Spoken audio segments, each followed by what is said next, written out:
You don't see the world. You build it. Light hits the eyes. Air rattles the eardrum. Salt touches the tongue. And yet your mind turns those tiny signals into oceans, cities, and the faces of the people you love. The miracle isn't that reality exists, it's that your brain assembles a version you can live inside without going insane. This episode is a blueprint. We'll walk through the quiet construction site behind your forehead, where attention chooses what gets a spotlight, memory pours the concrete, and emotion paints the walls. The goal isn't to prove that reality is fake.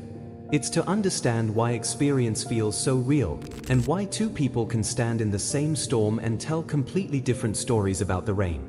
We're taught the brain is a camera. Open the shutter, and the world flows in. But the camera's story breaks the moment you notice the blind spots. Your retina has a hole where the optic nerve exits. You never see it, because your brain fills the gap with its best guess. Most of perception is guesswork. Predictive processing says the brain runs a model of the world and uses the senses to correct mistakes. You don't passively receive reality, you actively propose it, frame by frame, and sensory data votes yes or no. That strategy is fast, efficient, and risky. When the model is good, action feels effortless. When it's wrong, you trip on the single stair your mind forgot to render. Illusions expose the trick. A gray square looks white in shadow, because the model cares about surfaces and light sources, not raw pixels. And that dress, blue and black, or white and gold, was a perception referendum. Two different lighting assumptions. Two different worlds. Prediction saves energy, but it taxes truth. Attention is a budget, and your mind spends it on goals, fears, and habits. What you don't pay for, you don't perceive. You miss the gorilla in the basketball game, the exit on the highway, the kindness that didn't fit your story of someone. Even memory isn't an archive, it's a workshop. Every recall is a rebuild, using present needs as scaffolding. Emotion sits on the city council of perception. Fear widens the streets for threat. Love reroutes traffic toward meaning. Two people can look at the same skyline. One sees opportunity, the other calculates escape. They aren't lying. Their internal models allocate attention differently because their histories train them to predict different futures. So how does the construction actually work? Start at the bottom. Sensations arrive as noisy spikes, nervous system Morse code. The brain groups them into features, edges, tones, pressure, temperature. Then it binds those features into objects, a cup, a voice, a door closing in the next room. From there, it simulates forces and intentions. The cup will fall if nudged, the voice belongs to a friend, the door means someone came home. At the top of the model, entire scenes are forecast: kitchen, meeting, storm, and actions are chosen to keep prediction and reality aligned. When the match is tight, you feel certainty. When the gap widens, you feel confusion, doubt, sometimes wonder. Language is the city's zoning law. What we can name, we can notice. What we cannot name blurs into background. Culture lays out the streets. Personal history builds the neighborhoods. Beliefs are load-bearing walls. They keep the roof from collapsing, but they also block windows you could look through. Errors are not failures. They are teachers. When prediction meets contradiction, the brain updates its blueprint, unless pride vetoes the permit. Children learn fast because their models are cheap to rebuild.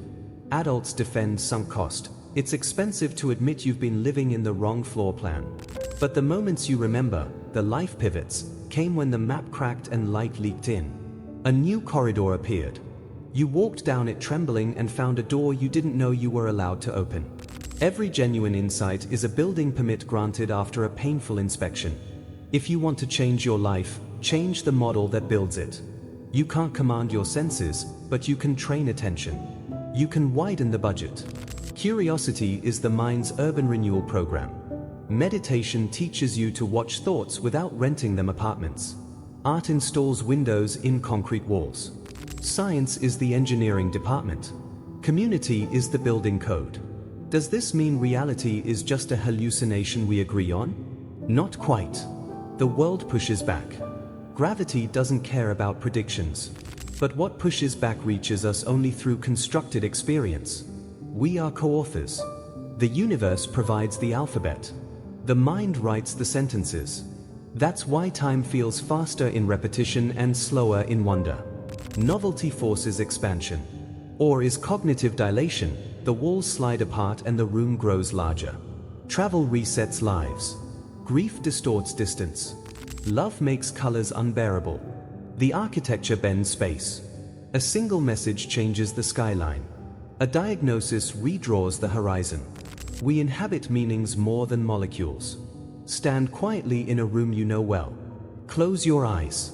Notice how the city keeps humming, expectations, fragments of dialogue, a spark of worry checking the doors, a hope rehearsing what you'll say. That hum is the generator running the model. Open your eyes. Look again, as if you were just born. Call the chair shape, the light movement, the breath wind. For a moment, the world arrives before the blueprint claims it, like the first dawn in a new city. You are the architect and the citizen, both. You carry zoning laws written by childhood and permits stamped by culture, but you also hold a pencil. Add a window where there was a wall. Knock down a hallway no one uses. Plant a tree in the square where you keep rushing past yourself. One day, the city will go quiet. The cranes will lower. The last blueprint will fold. But until then, build with care. Spend attention like an artist. Let error be your teacher. Let love be your building code. And when the noise grows loud and the streets feel too narrow, step onto the roof, breathe, and remember. You don't see the world. You build it. And you can begin again, right now, with a single, honest line.